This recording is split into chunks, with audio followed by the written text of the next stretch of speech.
Hello friends, welcome back to our channel The Fact Factory. இன்னைக்கு நம்ம பார்க்க போற வீடியோ 4-5 நாட்களாவே செய்திகள்ல ரொம்பவே பரபரப்பா பேசப்படுற ஒரு விஷயம். சென்னையில உள்ள 15க்கும் மேற்பட்ட SBI ATMல சுமார் 30 லட்சம் வரைக்கும் ஒரு குறிப்பிட்ட கும்பல் திருடி இருக்காங்க. திருடின கும்பல் ஹரியானாவுக்கு தப்பிச்சு போயிட்டதாகவும் போலீஸ் ஒரு தகவலை வெளியிட்டிருக்காங்க. இதை பத்தி தான் இன்னைக்கு வீடியோல விரிவா பார்க்க போறோம். ஸோ டாபிக் உள்ள போறதுக்கு முன்னாடி நீங்க நம்ம சேனலை இது வரைக்கும் சப்ஸ்கிரைப் பண்ணலன்னா சப்ஸ்கிரைப் பண்ணி கூடவே அந்த பெல் ஐக்கானையும் கிளிக் பண்ணிக்கோங்க. அப்பதான் இன்னும் பல சுவாரஸ்யமான வீடியோஸ் உங்கள் நோட்டிஃபிகேஷனுக்கு வரும். ஸோ வாங்க டாபிக் உள்ள போகலாம்.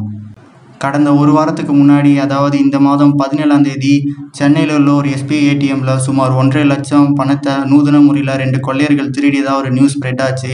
அதை அடுத்து சென்னையில் உள்ள இன்னும் பல SBI ATMகளில் சுமார் 30 லட்சம் வரைக்கும் அந்த கும்பல் திருடிட்டு ஹரியானாவுக்கு ஓடி போயிட்டதா போலீஸ் தரப்புலேருந்து ஒரு செய்தி வெளியாகுது. நியூஸ் ரெகுலராக பார்க்குற நிறைய பேருக்கு இந்த விஷயம் தெரிஞ்சிருக்க வாய்ப்பு இருக்குது. இந்த திருட்டு ஒரு நூதன முறையில் நடைபெற்றதாக கூறப்படுது. அப்படி என்ன நூதன முறையில் திருடி இருக்காங்கன்னா, பொதுவாகவே ஏடிஎம்ல உள்ள பணம் எடுக்கிற மிஷினில் திருடுகள் நடக்கிறது தான் வழக்கம். ஆனால் இந்த ஒரு திருட்டு ஏடிஎம்ல உள்ள பணம் டெபாசிட் பண்ணுற மிஷின்களை குறி வச்சு நடத்தப்பட்டிருக்கு. சென்னை ராமாபுரத்தில் உள்ள வள்ளுவர் சாலையில் உள்ள ஒரு குறிப்பிட்ட SBI வங்கியோட ஏடிஎம்ல தான் இந்த திருட்டு நடந்திருக்கு. இந்த கொள்ளை சம்பவம் நடந்தது இந்த மாதம் 17ஆம் தேதி. அன்னிலேருந்து கரெக்டாக 2 நாள் கழிச்சு அந்த வங்கியோட மேலாளர் கணக்கு பார்க்கும்போது வங்கியோட டெபாசிட் மிஷின்லேருந்து 1.5 லட்சம் கணக்கில் வராமல் மாயமானதை பார்த்து ரொம்பவே அதிர்ச்சி அடைஞ்சு போயிடுறாரு. அதுக்கப்புறம் வங்கியோட கண்காணிப்பு கேமரா காட்சிகளை ஆய்வு செய்கிறாங்க. அதில் ஜூன் 17ஆம் தேதி மாலையில் 2 மர்ம நபர்கள் வரதையும் அதில் ஒருத்தர் ஹெல்மெட் போட்டிருக்கதையும் கவனிக்கிறாங்க. அவங்க ஏடிஎம்குள்ளே வந்து 10,000 வீதம் சுமார் 15 வாட்டி ஒரே கார்டை ஸ்வைப் பண்ணி 1.5 லட்சம் டெபாசிட் மிஷின்லேருந்து எடுக்கிறதெல்லாம் அந்த கேமராவில் பதிவாயிருக்கு. ஏடிஎம் டெபாசிட் மிஷின்லேருந்து பணம் எடுக்கிறது சாத்தியமானு கேட்கும்போது வங்கி அதிகாரிகள் தரப்புலேருந்து கூறப்பட்டது என்னன்னா, கார்டை பயன்படுத்தி வங்கி டெபாசிட் மிஷின்லேருந்து பணம் எடுக்கும்போது 20 வினாடிகளுக்குள்ளே பணத்தை எடுத்துடணும். அப்படி எடுக்கலைன்னா பணம் திரும்ப உள்ளே போய் அந்த வாடிக்கையாளரோட கணக்கிலேயே சேர்ந்துருன்னு சொல்கிறாங்க. இதுக்கு ஏடிஎம் மிஷினுக்கு உதவுவது ஒரு சென்சார் தான். அந்த சென்சார் பொதுவாக எல்லா மக்களுக்கும் தெரியாது. ஸோ அதை நல்லா தெரிஞ்ச அந்த திருடுங்க அதை பயன்படுத்தியிருக்காங்க. அதாவது அந்த சென்சாரை கையால் மறைச்சி அந்த பணம் வரிய வழியை கொஞ்சம் வளைச்சி அந்த பணத்தை எடுத்திருக்காங்க. ஸோ ஏடிஎம் மிஷின் என்ன நினச்சிக்கோன்னா, பணம் திரும்ப உள்ளே போயிடுச்சுன்னு நினச்சிக்கும். ஸோ அந்த பணத்தை கணக்குலையும் காட்டாதான். இந்த தொழில்நுட்ப குறைபாட்டை நல்லா தெரிஞ்சுக்கிட்ட திருடங்க ரொம்பவே நூதன முறையில் இந்த திருட்டை நடத்திருக்காங்க. அதாவது மிஷின் எதையும் உடைக்காம ரொம்பவே நூதனமாக திருடியிருக்காங்க. சென்னை ராமாபுரத்தில் திருடின இந்த திருடங்க வேளச்சேரி, விருகம்பாக்கம், தரமணின்னு அப்படின்னு அடுத்தடுத்து 15 ஏடிஎம்ஸில் சுமார் 30 லட்சத்துக்கும் மேற்பட்ட பணத்தை திருடியிருக்காங்க. இதில் ஆச்சரியப்படக்கூடிய விஷயம் என்னென்னா, இவங்க நடத்தின திருட்டு எல்லாமே SBI வங்கியோட ஏடிஎம்மை குறி வச்சு நடந்திருக்கு.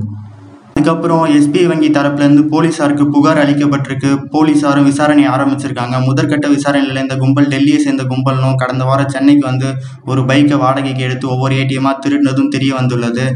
17ஆம் தேதியிலேருந்து 20ஆம் தேதி வரைக்கும் சென்னையில் உள்ள பல SBI ATMகளில் திருடின இந்த கும்பல் இப்போ ஹரியானாவுக்கு தப்பி ஓடிட்டதாகவும் ஒரு தகவலை போலீஸார் வெளியிட்டிருக்காங்க.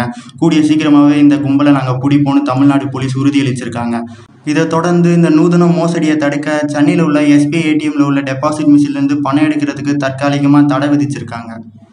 பொதுவாகவே நாம் எல்லாரும் ஏடிஎம் மிஷின்லேருந்து தான் பணம் எடுப்போம். ஆனால் உங்களில் சில பேர் டெபாசிட் மிஷின்லேருந்து பணம் எடுக்கிற வழக்கம் உடையவர்களாக இருக்கலாம். ஸோ கொஞ்ச நாளைக்கு SBI ATMோட டெபாசிட் மிஷின்லேருந்து பணம் எடுக்க முடியாதுன்ற விஷயத்தை தெரிஞ்சுக்கோங்க. நம்ம தமிழ்நாடு போலீஸ் சொன்ன மாதிரியே இந்த திருடங்களை கூடிய சீக்கிரத்தில் பிடிப்பாங்க நான் நம்புகிறேன். நீங்கள் என்ன நினைக்கிறீங்கன்றதையும், இந்த மாதிரி திருட்டுகளை தவிர்க்க வங்கிகள் தரப்புலேருந்து என்ன மாதிரி நடவடிக்கைகள் எடுக்கலாம் அப்படின்றதையும் மறக்காமல் கீழே கமெண்ட் பாக்ஸில் கமெண்ட் பண்ணுங்கள். இந்த வீடியோ உங்கள் எல்லாருக்கும் ரொம்ப உபயோகமாக இருந்திருக்கும்னு நம்புகிறேன். பிடிச்சிருந்தா ஒரு லைக் போடுங்க.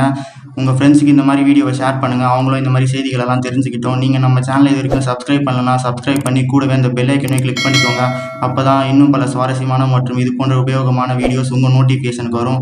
நம்ம சேனலில் வாரத்தில் 3 நாட்கள் வெவ்வேறு டாபிக்ஸில் வீடியோஸ் அப்லோட் பண்ணுவோம். ஸோ சப்ஸ்கிரைப் பண்ணி வச்சுக்கோங்க. உங்களுக்கு ரொம்பவே யூஸ்ஃபுல்லாக இருக்கும். இதே மாதிரி ஒரு நல்ல டாப்பிக்கோட நெக்ஸ்ட் வீடியோவில் மீட் பண்ணுறேன். பாய்.